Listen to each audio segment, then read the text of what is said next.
Erdogan bukan tokoh yang muncul tiba-tiba di kancah politik Timur Tengah.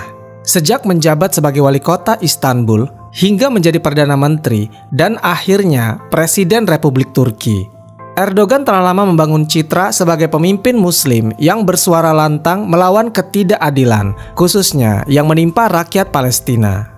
Dalam berbagai kesempatan, baik di forum domestik maupun internasional, ia berulang kali menempatkan diri sebagai pelindung kehormatan dunia Islam. Baginya, Palestina bukan sekedar isu luar negeri, tapi simbol perjuangan umat. Pada awal kemunculannya sebagai pemimpin AKP atau Partai Keadilan dan Pembangunan, Erdogan langsung membentuk opini publik yang sangat pro-Palestina. Media-media Turki pun ikut menyuarakan narasi tersebut, memperkuat citra Turki sebagai negara Muslim yang siap melawan hegemoni Israel di wilayah Timur Tengah. Dukungan ini bukan hanya bersifat retorika, tetapi juga dibalut dengan semangat nasionalisme baru, yaitu bahwa Turki modern di bawah kepemimpinan Islamis moderat dapat memimpin dunia Muslim menuju kebangkitan. Momentum paling bersejarah yang membentuk fondasi citra Erdogan sebagai pembela Palestina terjadi pada Forum Ekonomi Dunia di Davos pada tahun 2009. Ketika ia mengecam Presiden Israel Shimon Peres secara langsung dalam sebuah debat yang memanas. Erdogan menolak untuk tetap diam ketika Peres mencoba membenarkan serangan Israel ke Gaza. Ia kemudian meninggalkan panggung dengan wajah tegang dan berkata, "Saya tidak akan kembali ke Davos. Kalian tahu bagaimana membunuh." Ucapan ini mengguncang dunia. Banyak negara Muslim mengangkat tangan mereka dan menyebut Erdogan sebagai satu-satunya pemimpin yang berani berkata jujur di hadapan kekuatan Barat. Rekaman insiden Davos itu menyebar seperti api di padang kering. Di jalan-jalan Gaza, warga melukis wajah Erdogan di tembok. Di Indonesia, Malaysia, Pakistan, dan negara-negara Arab lainnya, nama Erdogan menjadi populer. Ia dijuluki sebagai singa Islam oleh pendukungnya. Media-media Islamis mulai menampilkan Erdogan sebagai penantang tatanan dunia yang tidak adil, sebuah peran yang sangat jarang dimainkan oleh pemimpin negara manapun dalam era modern. Namun seiring waktu, mulai muncul pertanyaan di balik segala kemegahan retorika itu, yaitu mengapa hanya suara dan mengapa tidak ada tindakan yang nyata? Setiap kali Israel meluncurkan operasi militer ke Gaza, Erdogan selalu mengutuk keras. Pernyataan-pernyataannya kerap menjadi headline. Namun meskipun kata-kata yang keluar dari mulutnya begitu membakar, tidak pernah ada satupun bukti bahwa Turki memberikan bantuan militer, dukungan strategis, atau peralatan tempur kepada pihak Palestina, terutama Hamas atau kelompok perlawanan lainnya. Jika kita menengok ke belakang, Turki bahkan tidak pernah sekalipun memutus total hubungan diplomatik dengan Israel dalam jangka yang panjang. Meski sempat menurunkan status hubungan setelah tragedi Mavi Marmara pada tahun 2010, semuanya kembali normal dalam waktu yang relatif singkat. Hubungan perdagangan meningkat, duta besar kembali diangkat, dan kerjasama teknologi tetap berjalan. Dalam banyak pidatonya, Erdogan menyatakan bahwa Turki tidak akan tinggal diam terhadap penjajahan di Palestina. Namun kenyataannya, Turki tetap tidak pernah ikut serta dalam aliansi militer atau diplomatik yang benar-benar membahayakan posisi Israel. Turki juga tidak pernah menggalang kekuatan militer dari dunia Islam untuk mendesak solusi nyata di lapangan. Bahkan ketika negara-negara Arab seperti Uni Emirat Arab dan Bahrain mulai menjalin hubungan diplomatik terbuka dengan Israel, Erdogan hanya mengeluarkan kritik simbolik tanpa langkah yang konkret. Pertanyaannya kemudian adalah, apakah Erdogan sungguh-sungguh tidak peduli atau ia memiliki batasan tertentu? Untuk memahami hal ini, kita harus melihat realita bahwa Erdogan bukan hanya pemimpin Muslim, tapi pemimpin negara sekuler yang kompleks. Turki bukan negara kecil, ia memiliki militer terbesar kedua di NATO, perekonomian yang sedang bergulat, dan konflik domestik yang sensitif, terutama terkait isu Kurdi dan Islam politik. Dalam negeri Turki sendiri, isu Palestina memang populer, tapi tidak semua kelompok mendukung pendekatan radikal. Banyak rakyat Turki, terutama dari kalangan sekuler, menilai bahwa Turki tidak perlu ikut campur dalam konflik luar negeri secara militer. Kalangan militer yang secara historis sangat anti terhadap pengaruh Islam dalam pemerintahan juga sangat hati-hati terhadap intervensi militer yang berbasis agama. Jika Erdogan memaksakan bantuan bersenjata kepada Palestina, ia akan beresiko membuka konflik internal yang jauh lebih besar. Selain itu, posisi Turki sebagai anggota NATO membuat setiap langkah militernya harus diperhitungkan dengan sangat hati-hati. Mengirim bantuan militer ke Gaza bisa dianggap sebagai agresi terhadap Israel yang merupakan sekutu utama dari Amerika Serikat. Konsekuensinya sangat besar, yaitu embargo senjata, sanksi ekonomi, bahkan pengucilan diplomatik dari blok barat yang selama ini menjadi salah satu penopang utama ekonomi Turki. Maka disinilah Erdogan berada, terjepit antara idealisme Islam dan realita geopolitik. Ia tahu bahwa umat Islam dunia menaruh harapan besar padanya, tapi ia juga tahu bahwa menggerakkan satu unit militer ke Gaza artinya membuka perang besar dengan konsekuensi global. Erdogan harus menjaga keseimbangan itu, dan ia tampaknya memilih untuk tetap berada di tengah. Bagi pendukungnya, ini adalah strategi jangka panjang, tapi bagi pengkritiknya, ini adalah bentuk kepengecutan politik. Namun dalam politik, persepsi kadang lebih kuat dari kenyataan, dan selama Erdogan tetap bersuara lebih keras dari pemimpin yang lain, umat Islam dunia akan terus menganggapnya sebagai wakil suara mereka. Meski suara itu tidak pernah berubah menjadi rudal, tidak pernah menjadi tank, dan tidak pernah menjadi perlawanan yang nyata.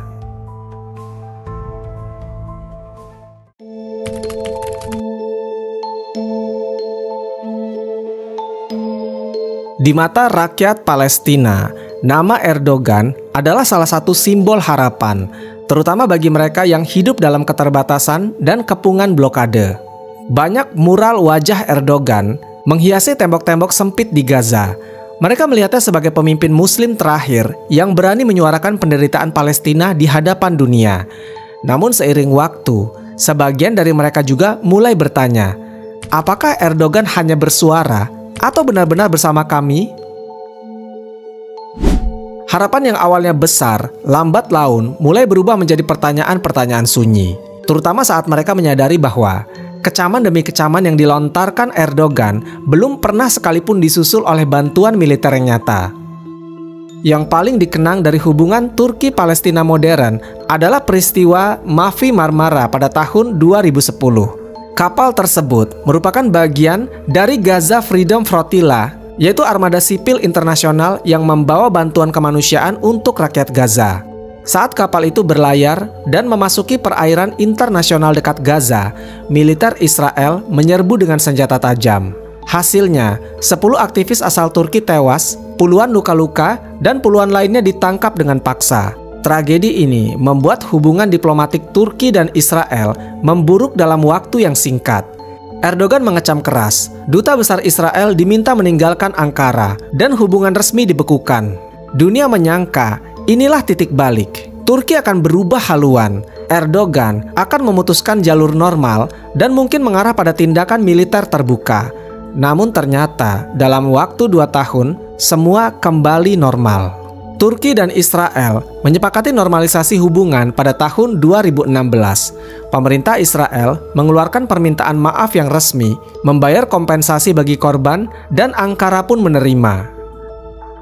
Duta besar kembali dikirim, bisnis kembali tumbuh, dan isu Mavi Marmara mulai dilupakan secara resmi oleh kedua negara.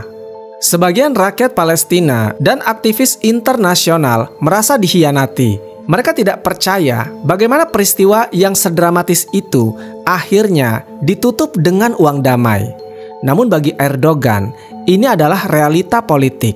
Ia mungkin berduka, tapi ia juga harus memastikan bahwa kepentingan negaranya tidak sepenuhnya dikorbankan atas nama emosi. Erdogan sendiri berkali-kali menyampaikan bahwa bantuan Turki kepada Palestina tidak akan berhenti. Dan faktanya, dalam sisi bantuan sipil, Turki memang sangat aktif. Ada beberapa program dan kontribusi konkret Turki yang bisa dilacak, yaitu pembangunan rumah sakit Turki Palestina di Gaza yang menjadi salah satu fasilitas medis terbesar dan paling modern di sana. Rumah sakit ini dioperasikan dengan bantuan teknis dan tenaga medis dari Turki. Kemudian bantuan pangan dan obat-obatan dalam jumlah yang besar, terutama saat serangan Israel terjadi. Turki melalui lembaga seperti Tika dan Afad secara rutin mengirimkan kargo kemanusiaan. Lalu ada pembangunan sekolah-sekolah, sumur air bersih, dan pabrik roti di Gaza dan tepi barat. Banyak di antaranya didanai langsung oleh donasi masyarakat Turki yang dikoordinasikan oleh NGO lokal. Dan yang terakhir, ada program beasiswa pendidikan bagi pelajar Palestina untuk belajar di universitas-universitas di Turki. Namun meskipun semua itu nyata dan patut diapresiasi, publik dunia tetap membandingkannya dengan apa yang tidak diberikan oleh Turki, yaitu bantuan pertahanan. Tidak ada pelatihan militer, tidak ada pengiriman teknologi, dan tidak ada transfer senjata seperti yang dilakukan oleh Iran ke Hamas dan Jihad Islam Palestina. Disinilah celah besar itu terasa antara dukungan simbolik dan pertahanan strategis. Banyak pengamat menyebutnya bahwa apa yang dilakukan Erdogan adalah bentuk politik simbolik jangka panjang. Dengan tampil konsisten sebagai pembela Palestina dalam kata-kata, ia bisa tetap menjaga dukungan rakyat Turki yang religius, mempertahankan simpati dunia Islam, sekaligus tidak menanggung resiko diplomatik yang berat dari Barat atau negara-negara Arab pragmatis. Hal ini terlihat jelas dalam data perdagangan. Meski Erdogan kerap menyebut Israel sebagai penjajah, data ekspor-impor justru menunjukkan bahwa volume dagang antara Turki dan Israel justru meningkat dalam dekade terakhir. Barang-barang asal Turki terus masuk ke Israel, dari bahan makanan hingga bahan bangunan. Sebaliknya, teknologi pertahanan dan elektronik dari Israel juga masuk ke Turki dalam beberapa kontrak tertutup. Perusahaan penerbangan, pelabuhan, hingga rantai distribusi logistik terus berjalan seolah tidak terjadi apa-apa. Kenyataan ini menimbulkan perasaan kecewa dan sinis di kalangan aktivis Palestina. Mereka mulai sadar bahwa Erdogan, seperti banyak pemimpin dunia lainnya, bermain di antara kata-kata dan kompromi. Ia bukanlah pemimpin revolusioner seperti yang dibayangkan banyak orang, tapi lebih kepada politisi strategis yang memahami peta kekuatan global dan tahu persis batas-batas pergerakannya.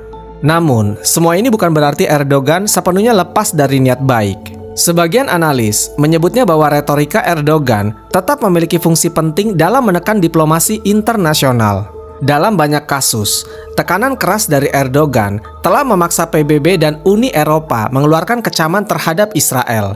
Bahkan ada momen di mana tekanan dari Turki mendorong negara-negara seperti Afrika Selatan dan Malaysia untuk ikut bersuara. Jadi pada akhirnya, Erdogan memang tidak membantu dengan peluru, tapi ia membantu membentuk opini dunia. Pertanyaannya sekarang, apakah itu cukup untuk menghentikan penjajahan? Itu tergantung dari ekspektasi kita. Jika kita berharap Erdogan seperti Iran yang mengirim roket dan membentuk pasukan proksi, maka jawabannya jelas tidak cukup. Tapi jika kita melihatnya sebagai pemimpin negara yang bergerak dalam batas realita diplomasi modern, maka langkah Erdogan masih bisa dimengerti, meski tetap terasa menyakitkan bagi mereka yang hidup di bawah rudal Israel.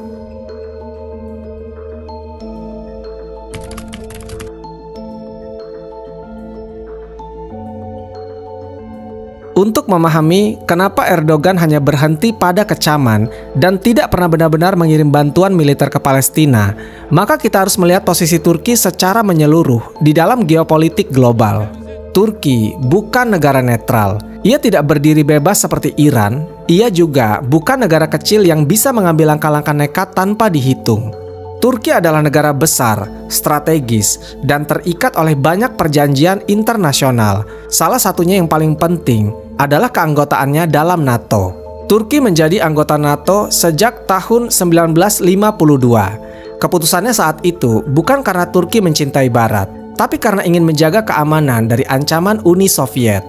Sejak saat itu, Turki terus menjadi anggota aktif dalam aliansi militer terbesar di dunia itu.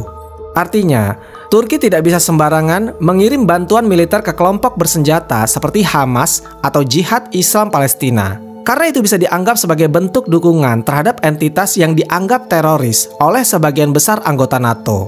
NATO dibangun atas prinsip pertahanan kolektif. Jika satu diserang, maka yang lain akan membantu. Tapi prinsip itu juga berlaku sebaliknya. Jika ada satu anggota yang bertindak ofensif, itu bisa menjerumuskan aliansi secara keseluruhan. Itulah sebabnya Turki tidak bisa begitu saja mengambil langkah militer terhadap Israel, karena secara teknis, Israel bukanlah musuh dari NATO. Bahkan beberapa negara anggota NATO seperti Amerika Serikat, Kanada, Prancis, dan Jerman adalah sekutu militer dan teknologi utama dari Israel. Jadi bayangkan, jika Turki mengirim senjata ke Gaza, maka dalam sudut pandang NATO, Turki bukan sedang membela umat Islam, tapi justru sedang membantu pihak yang dianggap musuh oleh sekutu-sekutunya sendiri. Dan Turki sadar, jika dia menentang garis ini, maka konsekuensinya berat. Amerika bisa langsung memberi sanksi, Uni Eropa bisa membekukan kerjasama ekonomi, dan yang paling parah, Turki bisa dikeluarkan dari program militer strategis seperti F-35, seperti yang pernah terjadi ketika Turki membeli sistem rudal S-400 dari Rusia. Meski sering terlihat seperti musuh, faktanya Turki dan Israel punya sejarah kerjasama yang panjang, terutama di bidang militer dan perdagangan. Turki adalah negara yang mayoritas Muslim pertama yang mengakui berdirinya Israel secara resmi, hanya 1 tahun setelah negara itu berdiri pada tahun 1948. Selama era 1990-an, hubungan militer antara Turki dan Israel sangat erat. Jet tempur Israel dilatih di langit Anatolia, dan Turki membeli teknologi senjata dari Israel secara rutin. Saat Erdogan naik ke tampuk kekuasaan, hubungan ini sempat memburuk secara simbolik, tapi tidak pernah benar-benar terputus. Bahkan setelah insiden Mavi Marmara yang menewaskan 10 warga Turki, kedua negara tetap mempertahankan hubungan dagang. Dalam beberapa tahun terakhir, volume perdagangan antara Turki dan Israel terus meningkat. Bahkan saat Gaza sedang digempur habis-habisan, kapal dagang Turki tetap berlabuh di pelabuhan Haifa. Lebih dari itu, investor asal Israel juga banyak beroperasi di Turki, terutama di sektor real estate, energi, dan teknologi. Beberapa perusahaan teknologi tinggi Israel bahkan memiliki mitra distribusi di kota-kota besar seperti Ankara dan Istanbul. Artinya, Erdogan boleh saja mengecam Israel di mikrofon, tapi di meja bisnis, hubungan tetap berjalan. Ini adalah bentuk diplomasi ganda yang sangat umum dalam politik global. Tapi bagi rakyat biasa, terutama rakyat Palestina, ini adalah ironi. Mereka melihat Erdogan sebagai pembela mereka, namun dagangannya mengisi pasar negara yang menjajah mereka. Turki saat ini sedang dalam kondisi ekonomi yang rapuh. Inflasi tinggi, nilai tukar lira sempat anjlok, pengangguran meningkat, dan utang luar negeri menumpuk. Dalam kondisi seperti itu, Erdogan tidak bisa main-main dengan keputusan yang bisa membuat investor lari. Jika Erdogan benar-benar memutus hubungan ekonomi dengan Israel, itu bukan hanya merugikan Turki dari sisi dagang, tetapi juga bisa memicu reaksi dari sekutu Israel lainnya seperti Amerika Serikat dan Uni Eropa. Investor asing bisa menarik modal, program bantuan bisa dihentikan, dan yang paling dikhawatirkan, Turki bisa jatuh ke dalam krisis moneter seperti pada tahun 2001. Erdogan tahu ini, dan sebagai politisi yang berkuasa lebih dari 2 dekade, dia sangat ahli membaca suhu dunia. Maka ia pun memilih langkah moderat, yaitu menjaga sikap keras di depan kamera, tapi tetap lentur di ruang negosiasi. Sejak Perang Suriah pecah, dan setelah konflik dengan Kurdi di dalam negeri meningkat, Erdogan semakin sadar bahwa Turki tidak bisa lagi bermain solo. Ia harus berdiplomasi dengan semua pihak, mulai dari Rusia, Amerika, Iran, bahkan Israel. Semua demi menjaga stabilitas wilayah dan kepentingan nasional Turki. Dan dari semua ini, Erdogan tampaknya memilih pendekatan yang tidak akan membuatnya terlalu dekat dengan musuh siapapun. Ia tidak terlalu condong ke Amerika, tidak terlalu condong ke Rusia, dan juga tidak terlalu berpihak secara militer kepada Palestina. Ia bermain di tengah dengan kecaman-kecaman keras sebagai senjata politik. Tapi setiap kecaman itu tetap berhenti di batas aman, yaitu tidak ada tentara, tidak ada senjata, dan tidak ada campur tangan langsung. Dan banyak orang mulai sadar, ini bukan karena Erdogan tidak mau, tapi karena Erdogan tidak bisa.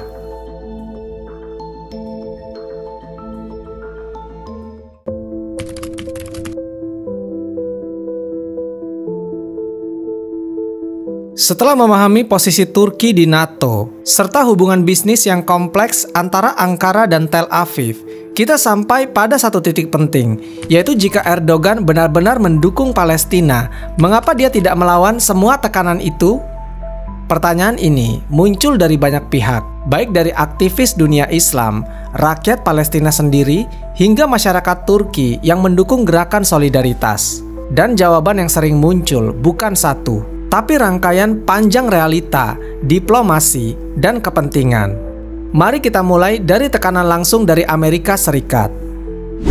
Amerika bukan hanya sekutu utama Israel, ia juga adalah pemilik pengaruh terbesar di NATO. Dan setiap langkah militer atau diplomatik, Amerika selalu menjadi acuan diam-diam bagi negara-negara anggota termasuk Turki. Turki, meskipun sering bersuara keras terhadap Barat, tetap sangat bergantung pada sistem pemerintahan dan ekonomi yang dipengaruhi Washington. Salah satu contoh nyata adalah ketika Turki membeli sistem rudal S-400 dari Rusia pada tahun 2017. Langkah ini dianggap mengancam keamanan NATO dan sebagai balasannya, Amerika mengeluarkan Turki dari program jet tempur F-35. Ini adalah kerugian besar. Turki sudah menginvestasikan miliaran dolar dalam proyek itu. Pesan yang disampaikan Amerika sangat jelas. Turki boleh bicara keras, tapi jika melangkah keluar dari barisan akan ada hukuman. Dan Erdogan tampaknya menyadari hal ini sepenuhnya. Mengirim senjata ke Gaza bukan hanya akan membuat Israel marah, tetapi juga membuka pintu sanksi dari Amerika Serikat, pembekuan bantuan militer, hingga tekanan ekonomi yang bisa membuat Turki menjadi lumpuh. Itulah sebabnya Erdogan bermain aman. Ia hanya berbicara sampai titik di mana omongannya tidak dianggap sebagai ancaman nyata oleh Washington. Banyak analis politik menyebut bahwa pidato-pidato keras Erdogan bukan ditujukan untuk Israel atau dunia Barat, tapi untuk rakyat Turki sendiri. Isu Palestina telah menjadi alat politik domestik yang sangat efektif. Di negara dengan populasi Muslim yang besar seperti Turki, membela Palestina adalah cara paling ampuh untuk menarik simpati pemilih religius. Erdogan dan partai AKP sejak awal mengandalkan basis suara konservatif. Mereka yang merindukan kejayaan Islam dan yang kecewa pada sekularisme ekstrim warisan Ataturk. Dengan tampil sebagai pembela Gaza, Erdogan berhasil memperkuat posisinya di dalam negeri, terutama saat menghadapi krisis ekonomi, protes masyarakat, atau masa pemilu. Isu Palestina digunakan sebagai perisai moral bahwa pemerintah ini berpihak pada yang benar, dan siapa yang mengkritik berarti tidak punya hati. Tapi semua itu berhenti di kata-kata, dan ketika ditanya, kenapa tidak ada bantuan militer? Jawabannya akan selalu diarahkan ke diplomasi, yaitu Turki sedang memperjuangkan solusi damai. Turki ingin menghindari eskalasi konflik, dan Turki tidak akan menyeret rakyatnya ke dalam perang terbuka. Bukti-bukti bahwa Turki bermain dua wajah sebenarnya tidak sulit ditemukan. Di satu sisi, pemerintah Turki menggelar acara doa akbar untuk Gaza, mengibarkan bendera Palestina di gedung-gedung publik, dan mengirim bantuan kemanusiaan yang disiarkan di televisi nasional. Tapi di sisi lain, pesawat Turkish Airlines tetap melayani rute ke Tel Aviv. Investor Israel tetap bebas masuk ke pasar Turki. Dan yang paling ironis, ekspor bahan bangunan asal Turki digunakan Israel untuk proyek pemukiman ilegal di tepi barat. Artinya, Erdogan tahu persis bagaimana mengatur citra. Di depan publik, ia tampil sebagai tokoh perlawanan. Tapi di balik meja, ia memastikan roda ekonomi tetap berputar. Inilah bentuk politik simbolik modern. Tidak ada resiko, tapi tetap dapat simpati. Tidak ada tindakan ekstrim, tapi cukup bising untuk disebut berani. Inilah pertanyaan yang semakin tajam muncul di berbagai kalangan. Apakah Erdogan benar-benar pemimpin independen? Atau ia sebenarnya hanya diberi ruang untuk berteriak selama tidak menyentuh titik rawan? Beberapa teori menyebut bahwa Erdogan diberikan peran oleh sistem global sebagai katup pengaman umat Islam. Setiap kali umat Islam marah karena Gaza dibombardir, akan ada satu suara keras dari Ankara. Umat pun terasa terwakili, amarahnya reda, dan dunia tetap berjalan. Model ini disebut kontrol oposisi, di mana pemimpin-pemimpin tertentu sengaja dibiarkan bersuara agar emosi publik tidak meluap ke arah yang tidak terkendali. Dan Erdogan, sadar atau tidak, telah memainkan peran ini selama lebih dari 1 dekade. Bahkan dalam forum-forum internasional, pidato Erdogan kerap menjadi viral di kalangan umat Muslim, tapi efeknya secara geopolitik hampir nihil. Israel tidak mundur, Palestina tidak merdeka, dan NATO tidak berubah. Yang berubah hanyalah persepsi masyarakat, yaitu bahwa setidaknya masih ada yang berbicara. Erdogan adalah politisi, bukan pejuang jalanan. Setiap langkahnya penuh kalkulasi, dan dalam konflik Palestina-Israel, ia memilih posisi yang paling aman, yaitu menjadi pahlawan di mikrofon, tapi tetap pragmatis di strategi. Apakah ini salah? Jawabannya adalah tidak sepenuhnya. Tapi apakah ini cukup? Dan jawabannya adalah, bagi mereka yang kehilangan keluarga di Gaza, tentu saja tidak.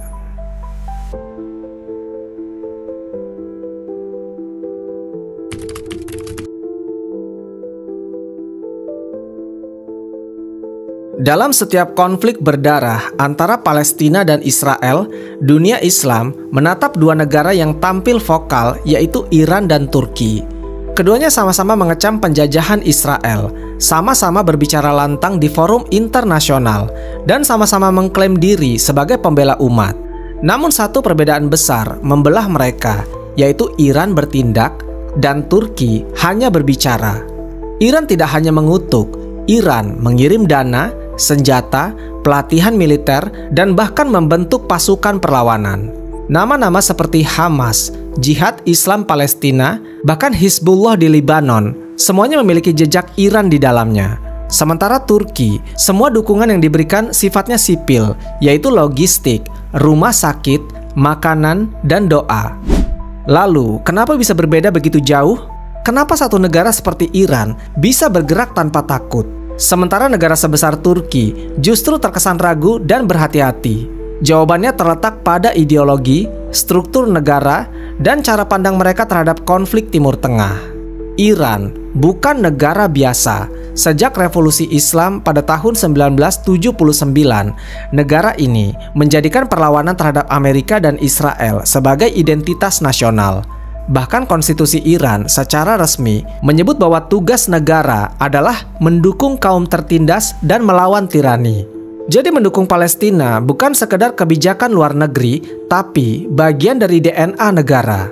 Setiap presiden Iran, baik reformis maupun konservatif, tidak pernah keluar dari garis ini. Mereka tetap mendukung milisi bersenjata, mengembangkan program rudal, dan menyusupkan pengaruh di Irak, Suriah, Lebanon, dan tentu saja di Gaza. Iran secara terbuka mengaku mendanai dan mempersenjatai kelompok perlawanan di Palestina. Bahkan pemimpin-pemimpin Hamas secara rutin berkunjung ke Teheran dan menerima bantuan finansial, pelatihan intelijen, hingga teknologi rudal. Dalam konflik besar seperti tahun 2021 dan 2023, Hamas menyebut bahwa banyak dari persenjataan mereka adalah hasil pengembangan bersama dengan Iran. Disinilah letak perbedaan besar, yaitu Iran punya pasukan proksi, tapi Turki tidak. Iran memiliki Hizbullah yang sangat loyal dan militan di Lebanon. Mereka punya jaringan pasukan Syiah di Irak dan Suriah. Dan mereka menanam pengaruh kuat di dalam tubuh Hamas dan Jihad Islam Palestina. Bahkan meski kelompok-kelompok ini berbasis Sunni, Iran mengandalkan perang proksi, yaitu perang lewat pihak ketiga. Bagi Iran, Palestina adalah medan perlawanan terhadap dominasi Amerika dan Israel di kawasan. Sebaliknya, Turki sejak awal berdiri sebagai negara sekuler dan nasionalis. Meskipun Erdogan membawa sentimen Islam ke dalam pemerintahannya lewat partai AKP, struktur negara Turki tetap dijaga oleh militer, intelijen, dan birokrasi yang mayoritas sekuler. Konsep jihad, seperti yang diadopsi oleh Iran, tidak bisa hidup secara legal dalam sistem politik Turki. Turki tidak memiliki jaringan milisi, tidak punya sayap paramiliter, dan tidak punya ideologi perlawanan seperti Iran. Erdogan memang kerap berbicara soal keadilan untuk Palestina, tapi tidak pernah menciptakan organisasi bersenjata, bahkan tidak juga mendukung secara diam-diam kelompok militan manapun. Dan ini bukan sekedar pilihan, tetapi juga karena Turki tidak akan diizinkan melakukannya. Begitu Erdogan menyuplai senjata ke Hamas, ia akan berhadapan dengan NATO, dengan sekutu-sekutunya di barat, dan lebih parah lagi, dengan oposisi dalam negerinya sendiri. Iran adalah negara teokrasi. Semua keputusan akhir ada di tangan Supreme Leader, bukan presiden.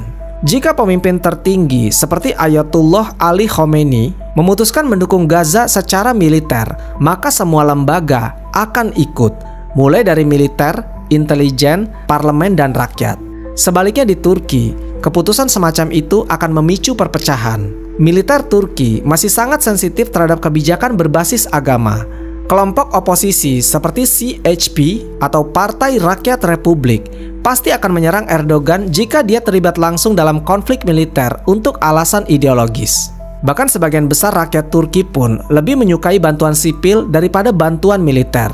Mereka ingin negaranya membantu, tapi tidak ingin terbawa dalam perang. Artinya, dukungan Erdogan terhadap Palestina harus tetap bersifat simbolik. Begitu dia melewati batasan itu, dia akan berhadapan dengan badai dari dalam dan luar negeri.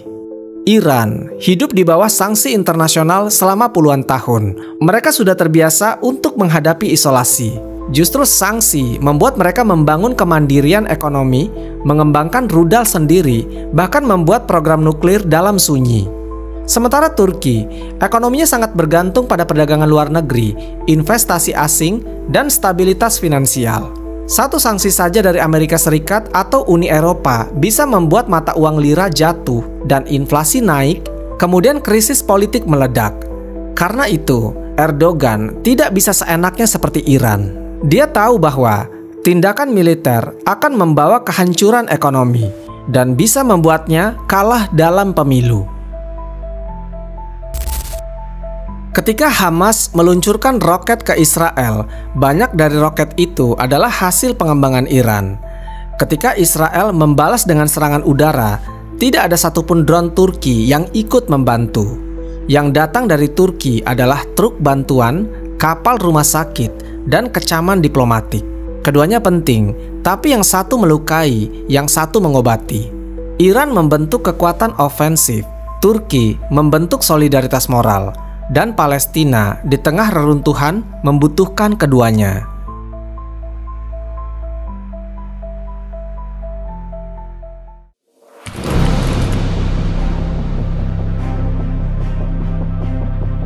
Setelah memahami perbedaan besar dalam pendekatan Iran dan Turki terhadap isu Palestina, muncul satu pertanyaan besar, yaitu bagaimana Iran bisa membangun kekuatan perlawanan hingga sejauh itu, dan mengapa Turki tidak bisa atau tidak mau menirunya?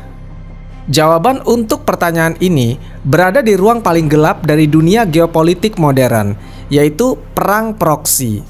Iran telah mengembangkan dan menyempurnakan strategi ini selama lebih dari 40 tahun. Sementara Turki, meski memiliki pengaruh besar, justru menjauhi jalur ini. Kenapa? Mari kita telusuri.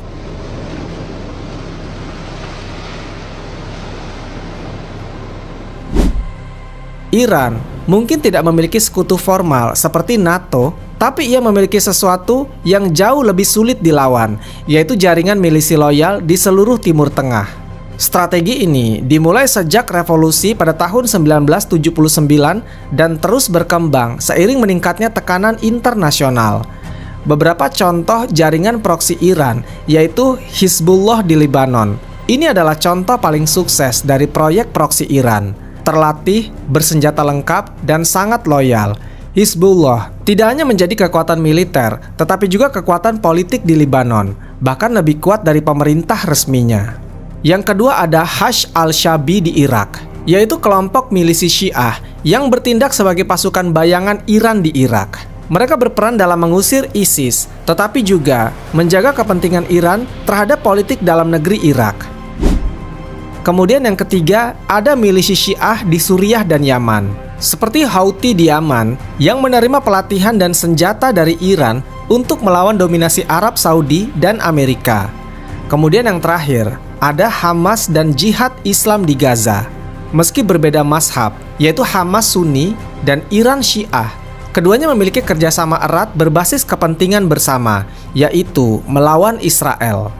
Semua ini membentuk sabuk perlawanan Iran dari Teluk Persia hingga Mediterania. Iran menyuplai senjata, uang, pelatihan militer, bahkan infrastruktur teknologi rudal. Dan inilah kekuatan utama Iran, Mereka tidak bertarung sendiri, tapi lewat tangan-tangan yang tidak terlihat. Sementara itu Turki tidak memiliki jaringan semacam ini. Mereka tidak memiliki milisi di luar negeri, tidak memiliki kelompok loyalitas bersenjata yang siap berperang atas nama Ankara. Dan yang lebih penting lagi, mereka tidak punya landasan ideologis untuk menciptakannya. Erdogan dan partai AKP memang sering menggunakan retorika Islam, tapi mereka tetap menjalankan pemerintahan di dalam kerangka demokrasi dan nasionalisme di Turki. Jika Erdogan membentuk kelompok bersenjata di luar negeri, maka ada pertanyaan yang muncul secara otomatis, yaitu kenapa kelompok Kurdi di dalam negeri tidak boleh melakukan hal yang sama? Inilah yang membedakan Iran dan Turki. Iran bisa menciptakan pasukan proksi di luar negeri karena kontrol internalnya yang sangat ketat. Sementara Turki dengan sistem semi-demokrasi tidak bisa bermain di level itu tanpa membuka ruang bagi milisi domestik yang bisa menghancurkan stabilitasnya sendiri. Kalaupun Erdogan ingin meniru Iran dan mulai membentuk kekuatan proksi di Palestina atau Libanon, maka akan ada sederet bahaya yang akan langsung muncul. Yang pertama, militer Turki bisa melawan. Sejarah militer Turki menunjukkan bahwa mereka sangat sensitif terhadap Islam politik. Jika Erdogan mulai menggunakan milisi sebagai alat kebijakan luar negeri, militer bisa menganggap itu sebagai ancaman terhadap prinsip sekularisme negara. Kemudian yang kedua, reputasi internasional akan terancam. Negara-negara NATO akan langsung mengecap Turki sebagai negara penyebar ekstremisme. Sanksi ekonomi, pengusiran diplomatik, dan penarikan investasi bisa terjadi dalam hitungan bulan. Lalu yang ketiga, efek domino internal. Kelompok Islamis domestik bisa menuntut perlakuan serupa atau lebih buruk. Kelompok separatis seperti PKK bisa mengklaim legitimasi yang sama. Dan yang terakhir, yang keempat, tidak ada tradisi perlawanan bersenjata politik.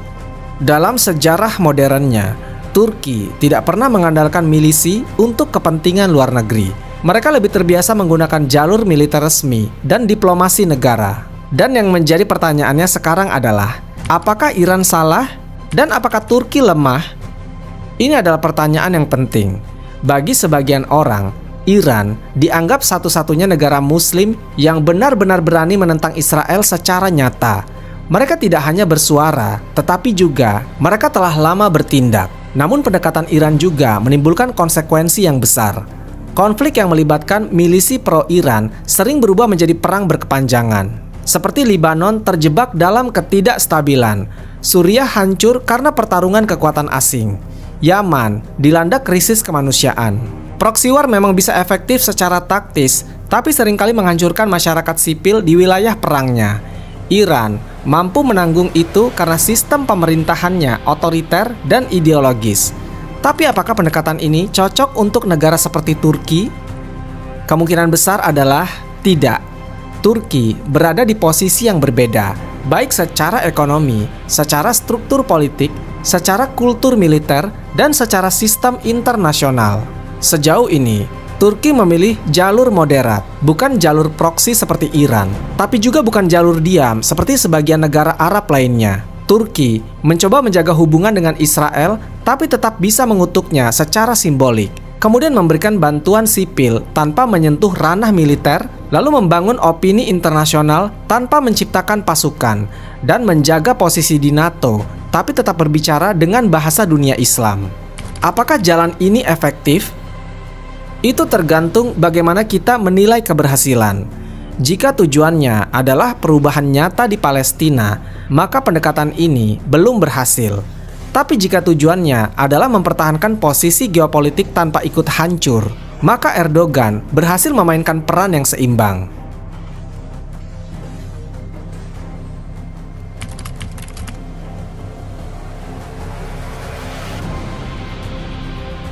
Ketika Gaza dibombardir, ribuan warga sipil tewas dan masjid-masjid diruntuhkan oleh artileri Israel.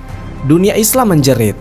Tapi jeritan itu lebih banyak datang dari rakyat biasa, bukan dari para penguasa. Yang justru mencolok adalah diamnya negara-negara Arab, terutama negara-negara yang secara geografis dan historis paling dekat dengan Palestina. Saudi, Mesir, Yordania, Uni Emirat Arab, dan Bahrain sebagian hanya mengeluarkan pernyataan standar. Sebagian lainnya bahkan tidak bersuara sama sekali, atau lebih sibuk mengurusi proyek pembangunan, diplomasi bisnis, dan perjanjian normalisasi dengan Israel. Dan di tengah semua itu, Erdogan tampil lebih vokal. Ia mengecam Israel secara terbuka. Ia menyebut para pemimpin Arab sebagai pengecut. Ia bahkan memimpin aksi-aksi solidaritas dan unjuk rasa di Turki. Namun, kenapa tetap tidak melangkah lebih jauh?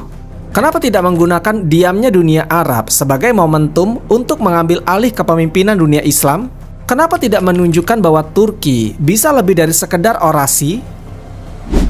Jawabannya terletak pada diplomasi diam yang lebih kuat dari teriakan. Karena dalam politik Timur Tengah, yang tidak terlihat seringkali lebih menentukan daripada yang terlihat.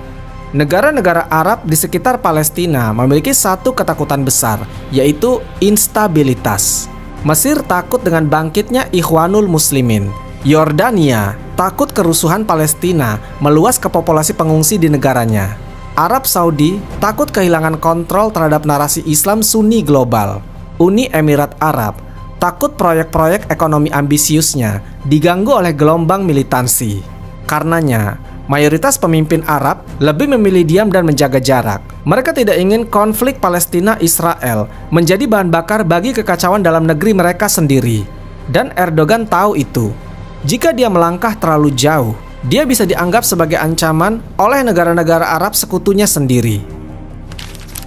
Erdogan sadar bahwa konfrontasi langsung dengan Israel bukan hanya melibatkan Barat, tetapi juga bisa memicu konflik dengan negara-negara Teluk. Setelah bertahun-tahun, hubungan Turki-Arab memburuk karena posisi Erdogan yang mendukung Ikhwanul Muslimin yang dianggap sebagai musuh oleh Mesir dan Saudi. Erdogan belakangan ini mencoba memperbaiki hubungan itu. Dia melakukan kunjungan resmi ke Riyadh, membuka kembali komunikasi dengan Abu Dhabi, dan bahkan berdamai dengan rezim Sisi di Mesir. Proses pemulihan hubungan ini adalah kunci bagi pemulihan ekonomi Turki. Turki sedang membutuhkan investasi dari negara-negara kaya raya di Teluk. Proyek-proyek infrastruktur dalam negeri serta kestabilan mata uang lira sangat tergantung pada modal asing. Jika Erdogan melangkah sendirian dalam isu Palestina, misalnya mengirim senjata atau membentuk aliansi militer pro-Gaza, maka bukan hanya Israel yang melawan, tetapi juga bisa membuat Saudi dan Uni Emirat Arab menjauhi Turki lagi. Karena meski diam, negara-negara Arab itu tidak ingin Erdogan tampil sebagai pemimpin Islam sejati dan merebut posisi simbolik yang selama ini mereka jaga. Ada kompetisi diam-diam antara Ankara dan Riyadh tentang siapa yang akan tampil sebagai pemimpin dunia Islam. Dan Erdogan, meski keras dalam kata, tahu bahwa terlalu menonjol bisa membuat dia ditikam dari belakang. Maka tidak heran Erdogan memilih strategi tengah, yaitu ia bersuara keras untuk mengambil simpati umat, tapi ia tetap lunak dalam tindakan untuk menjaga hubungan dengan blok Arab. Dan ia membangun citra lebih Islami dari Arab, tapi tidak sampai menantang mereka secara terbuka. Dalam pertemuan OKI atau Organisasi Kerjasama Islam, Erdogan juga kerap tampil dominan. Tapi setiap revolusi yang dihasilkan selalu tanpa konsekuensi militer atau diplomatik yang nyata. Semua bersifat simbolik, seremonial, dan berhenti di pernyataan kutukan. Kenapa? Karena Erdogan tahu jika dia mendorong OKI untuk bertindak keras, maka justru dialah yang akan dijadikan kambing hitam. Negara-negara Arab akan menghindar dan Turki akan sendirian menghadapi Israel dan sekutunya. Banyak pengamat meyakini bahwa diamnya negara-negara Arab sebenarnya adalah bentuk blokade terhadap Erdogan. Mereka tidak ingin Erdogan mengambil peran sebagai pemimpin global Islam, karena itu akan memperkuat posisi Ikhwanul Muslimin dan memperbesar pengaruh politik Islam di kawasan. Erdogan dalam banyak hal memang mewarisi semangat gerakan Islamis meski tidak ekstrim, tapi dia mewakili faksi yang sangat ditakuti oleh rezim-rezim otoriter Arab. Itu sebabnya meskipun rakyat Arab banyak yang memuji Erdogan, para pemimpinnya justru menjaga jarak. Dan inilah paradoks besar yang dihadapi Erdogan. Semakin keras dia bersuara, semakin ia dikucilkan dari dalam. Semakin ia bertindak, semakin ia diblokade oleh sekutunya sendiri. Dalam dunia Islam modern, tidak ada satu negara yang bisa bergerak sendirian. Bahkan Iran sekalipun harus bertumpu pada jaringan proksi dan aliansi regional. dan Erdogan dengan posisi geopolitik Turki yang lebih terbuka dan kompleks harus memainkan banyak wajah dalam waktu bersamaan. Ia tidak bisa menyenangkan semua pihak. Jika ia menekan Israel, Barat marah. Jika ia terlalu Islamis, Arab takut. Jika ia terlalu keras, investornya kabur. Dan jika ia terlalu lemah, umat Islam akan kecewa. Maka Erdogan memilih untuk berada di tengah, membela Palestina di depan kamera, menjaga hubungan dengan Israel di belakang layar, kemudian bersahabat dengan Saudi di meja diplomasi, dan menarik simpati rakyat lewat pidato dan demonstrasi. Apakah ini pengecut atau cerdas? Itu tergantung dari mana kita melihatnya. Beberapa pengamat bahkan menyebut Erdogan bukan sekedar netral, tapi justru terlibat dalam sistem global yang menjaga agar umat Islam tetap marah, tapi tidak pernah bergerak. Apakah benar demikian? Ini adalah teori paling populer dan paling sering dibicarakan di forum-forum Muslim, baik secara daring maupun luring.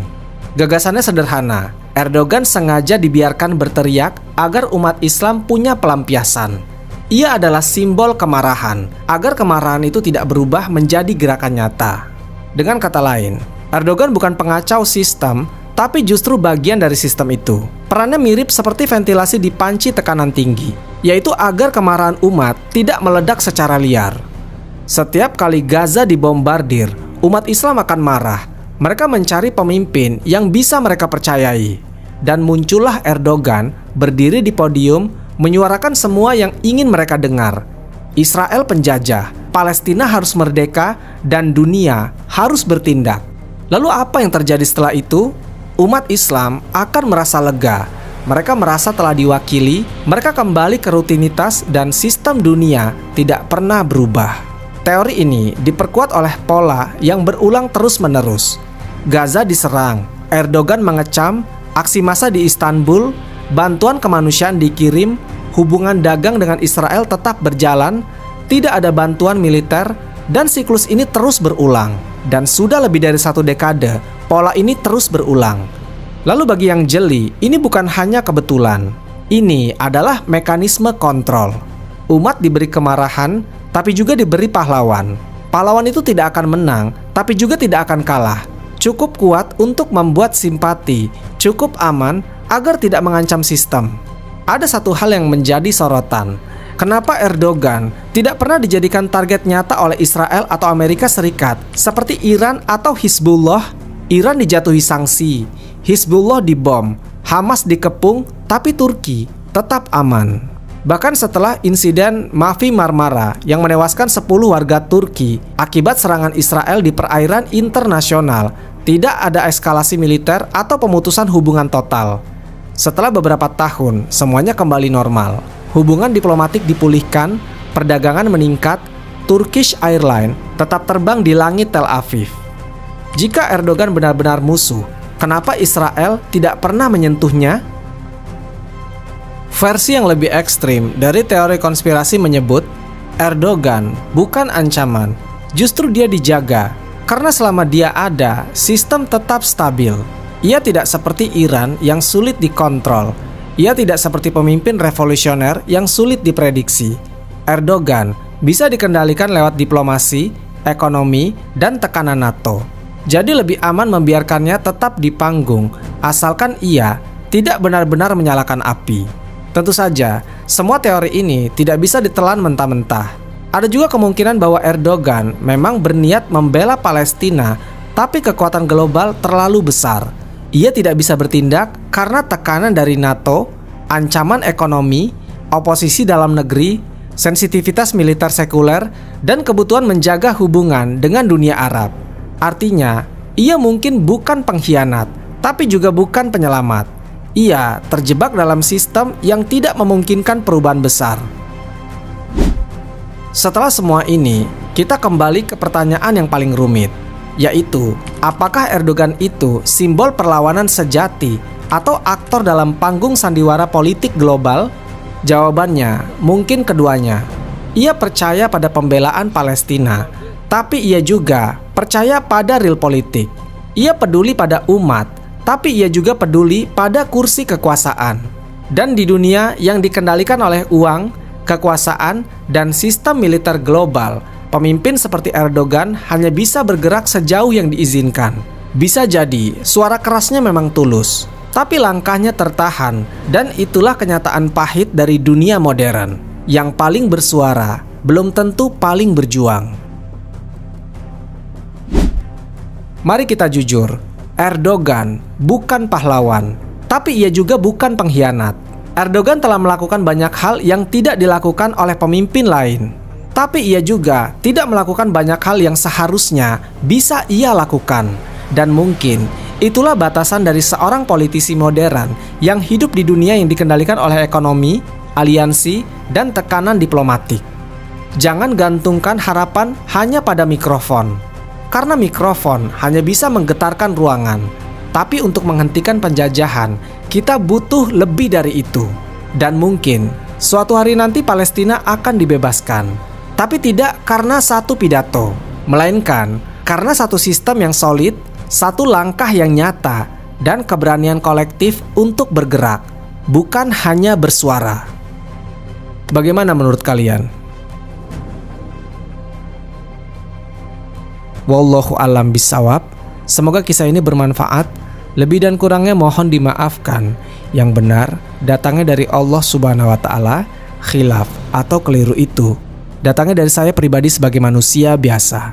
Sampai ketemu di kisah-kisah seru yang penuh makna selanjutnya. Saya akhiri.